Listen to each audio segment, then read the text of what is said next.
Hey, it's your girl Beverly, and I'm back with another episode of my video podcast, Slow Your Roll, Girlfriend. And you know where I am?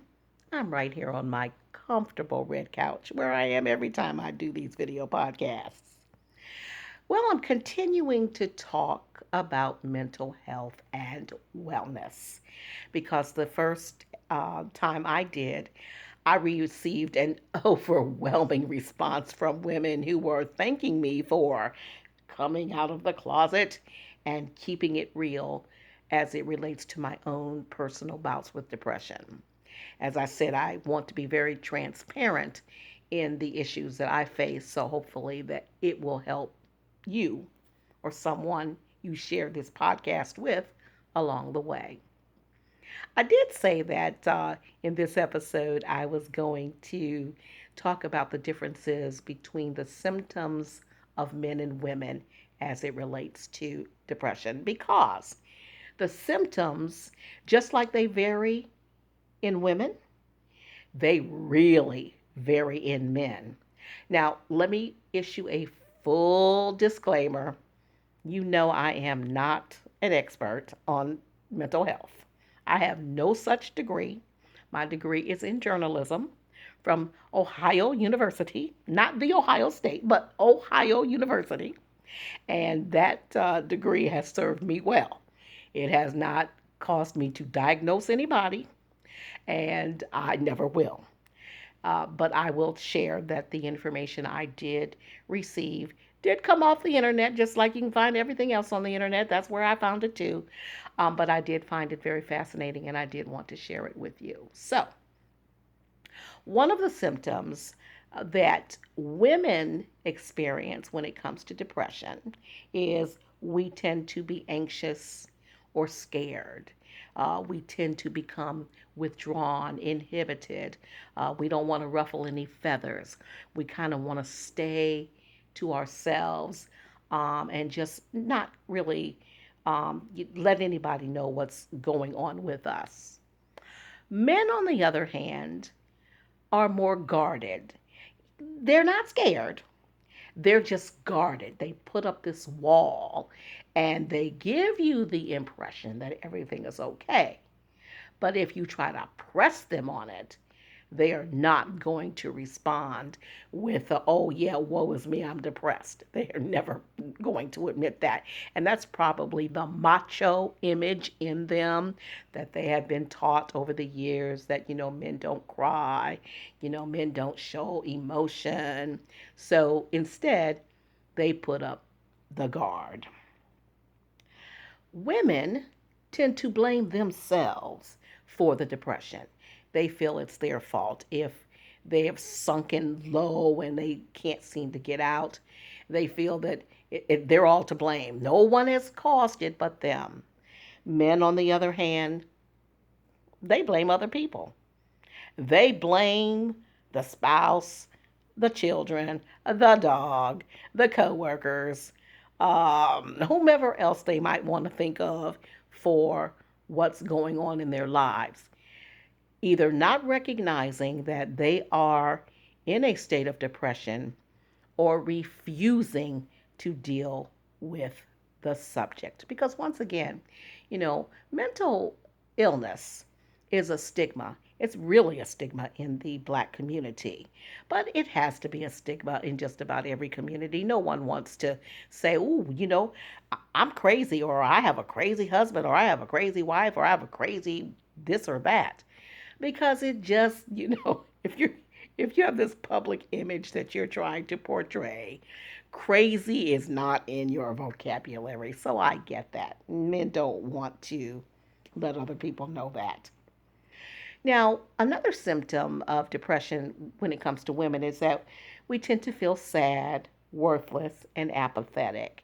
We feel like, oh, we just don't look good enough. Our hair is not pretty enough. We're not skinny enough. We don't have the right clothes. We don't have the right job.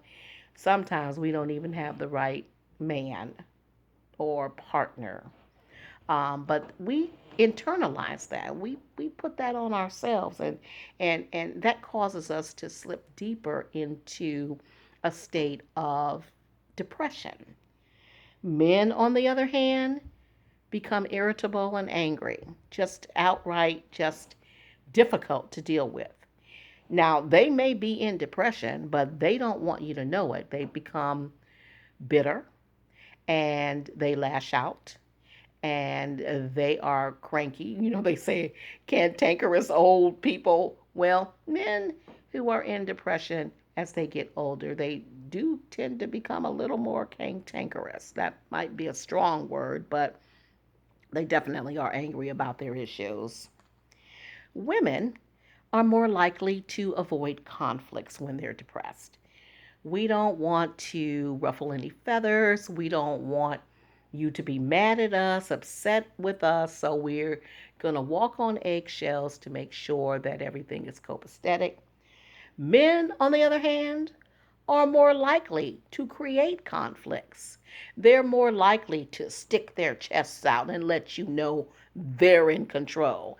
And if you dare to challenge them on it, they will be up for the challenge. Once again, not realizing that there's something deeper going on with them. And we talk about this whole thing with male menopause. I believe male menopause is real.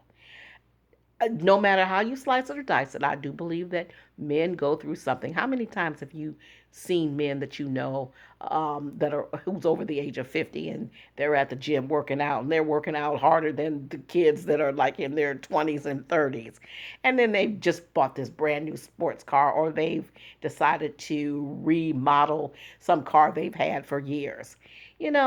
That's just trying to recapture the youth, and that doesn't necessarily you know, put you in a path of depression, but you can work out so hard and not really accomplish anything. And if you don't accomplish anything, yeah, that can have an impact on you. Women tend to turn to foods and self medication. The I need a pill to wake up. I need a pill to go to sleep. I need a pill to help me get through the second half of my workday. Men, on the other hand, according to this article, turn to alcohol, they turn to TV, sex, or sports to self medicate themselves out of a depression. Now, I do also believe that alcohol has an impact on women as well. When I was going through my divorce, I would come home at night feeling worthless, and I would sit in my dark bedroom and have a glass of wine and cry. Woe is me. Why did this happen? He did me wrong, etc., etc. And I did that consistently for a while. So, yes, it has an impact on both men and women. Another symptom that women experience is we tend to be lethargic and nervous. Men, on the other hand, are agitated and restless. Women, we can talk easily about our feelings if we want to. I mean, that's why I recommend, if you feel like you are in a state of depression or if you have any of the signs, that you really should talk to somebody, because we really can talk about our feelings. I mean, pouring our hearts out is what we do. Now, men hide their feelings, and you know that. I mean, they hide their feelings. They don't want you to know anything about any kind of self doubt or despair that they may have going on in their lives, because that's not what men do. Men are macho. And, how many times have you heard the man say, I'm the head of the family, so I need to make sure that things are running smoothly? Doesn't matter what else is going on in their lives. They just want to make sure that they're running a tight ship to keep the family on task. But it serves nobody any good if you're just trying to run a ship and you're running on empty. Sometimes you need to be refilled. And sometimes it really does take a professional to help you do that. Okay, so those are the symptoms, the differences between men and women when it comes to depression.